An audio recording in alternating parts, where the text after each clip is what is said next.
Hello YouTube vintage stereo collectors, this is Across the Dial. Now what are you supposed to do on a spring day when we have coronavirus going around? Well, you work on electronics so you can listen to your vintage tunes. This is kind of an interesting one here. This is a Heathkit AA1214. I worked on one of these I gotta be like 16, 17 years ago was the last time I worked on one of these. They're pretty rare, but they are cool looking.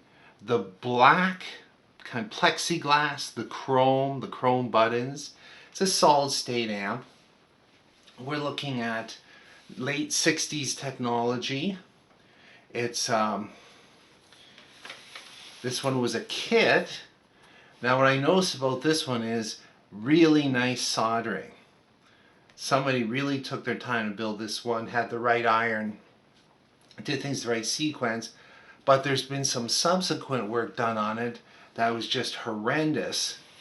I got this one, it's funny, it's an eBay listing, and it said it was working, been tested, it's been working.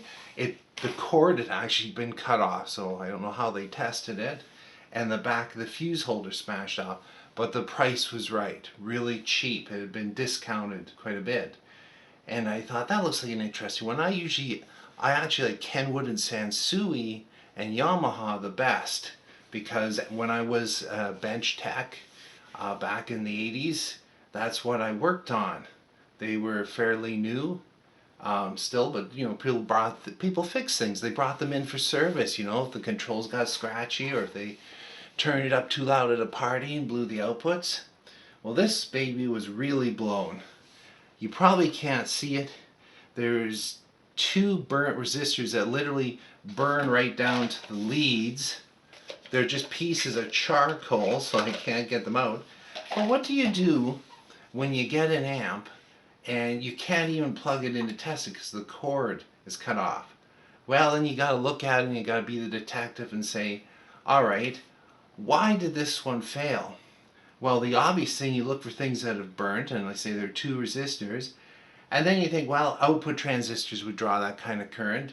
So I unsoldered the output transistors, and they're tip 41Bs, which were very common, and both of them were collector to emitter shorts, which would have drawn quite a bit of current. But then you would think the fuses that are in here would have blown on the two rails. Well, no, somebody changed the fuses from 2 amp fuses to 5 amp fuses, so they didn't blow. So they took out, the outputs went, the both emitter resistors, the 0.5 ohm emitter resistors were gone, burned open, and the PNP and NPN driver transistors were blown. And they were blown open, which is usually what happens with those. So I replaced all that stuff, and it seems in this town where I am, so many stores are closed. Grocery stores are open, Canadian Tire's still open, Walmart's still open, and there's one electronic supply store still open, and that's Sayel. And I thought, well, is it risky going there? Well, no, I went in there and it was me and the guy behind the counter. And everything sort of self-serve. I wandered around the store, picked stuff up, paid for it at a reasonable distance, and took my parts home.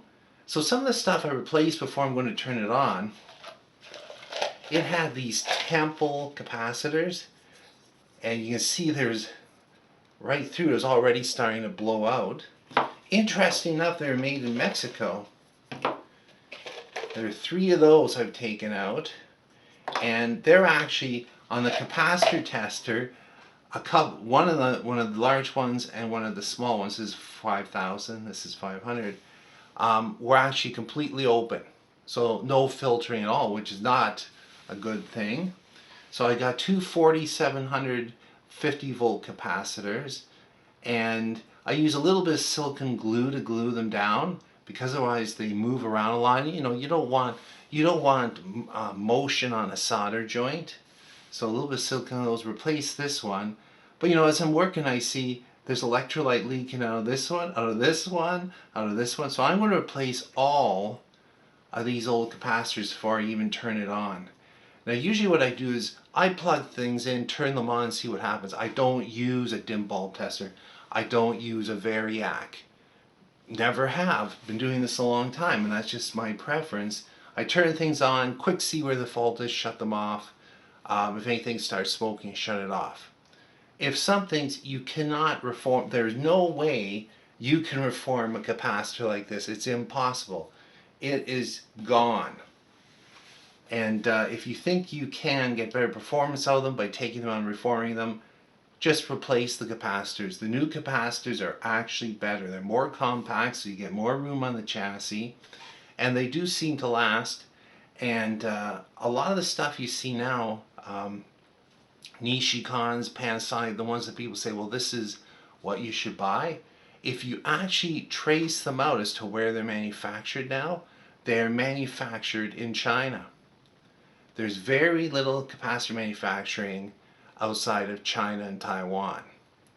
You're getting the same quality, and I've dissected some of these no matter what the brand is, believe it or not. So select something that's the right value, 105 degrees Celsius, get the highest rating you can, go over voltage. Anyway, I just thought I'd give you a run through. I will replace these caps and then turn it on and test it.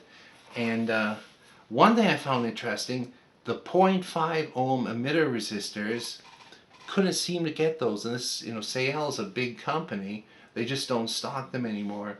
So what I did is I took two 1 ohm resistors, put them in parallel, which gives you 0.5. And these are metal film type resistors. They won't go up in flame.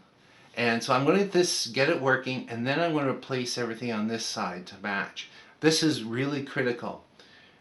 All your output transistors should be the same type. So if you have tip 41Bs on this side, have tip 41Bs on this side. You could substitute Cs, they're close enough. But if you're looking at another type of substitution, that's just not going to work. And I find it's the same with resistors and capacitors. You got to balance the amp out as much as you can. Anyway, we'll do an update later. Thanks for watching and listening.